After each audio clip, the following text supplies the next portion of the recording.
آیا کیفیت و کارکرد اصلی پدال سمت راست در ساز پیانوی دیجیتال با ساز پیانوی آکوستیک یکسانه؟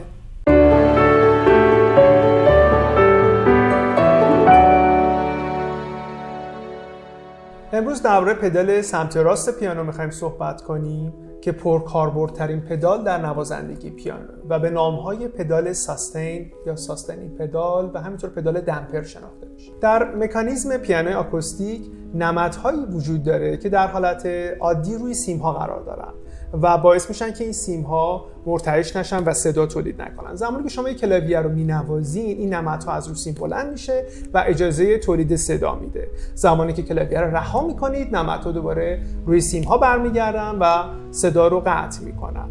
زمانی که پدال دمپر رو ما میگیریم، پدال سمت راست رو میگیریم، همه این نمدها از روی سیم‌ها بلند میشن و اجازه میدن که همه سیم‌های پیانو آزادانه مرتعش بشن. و شما این قابلیت رو دارین که اگر نوت‌هایی رو در جاهای مختلف پیانو بزنید، حتی اونایی که در محدوده دستتون نیست، این صداها با هم دیگه ترکیب بشن و هارمونی‌های خیلی جالبی رو بتونید بهش دست پیدا کنید.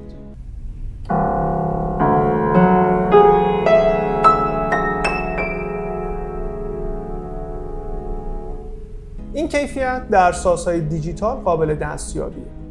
کار دیگه‌ای که پدال سمت راست پیانو که پرکاربردترین پدال در نوازندگی پیانوه و استفاده استادانه از این پدال یکی از تکنیک‌های مهم نوازندگی پیانو هست انجام میده، اینه که وقتی شما همه سیم‌ها رو آزاد می‌کنید، یعنی دمپرها از روی سیم‌ها برداشته میشن، اجازه میده که باقی سیم‌ها هم به ارتعاش در بیان. چیزی که ما در موسیقی‌های دیگه مثل موسیقی شرقی داریم به نام سیم‌های واخون یا sympathetic strings و این صداهای فرعی ایجاد میکنه و تون رو غنی‌تر میکنه، اون رنگ صوتی رو غنی‌تر میکنه و این ویژه ساز پیانوه، به بیانی میگن روح ساز پیانوه و این همون چیزی هستش که در سازهای دیجیتال قابل دستیابی نیست.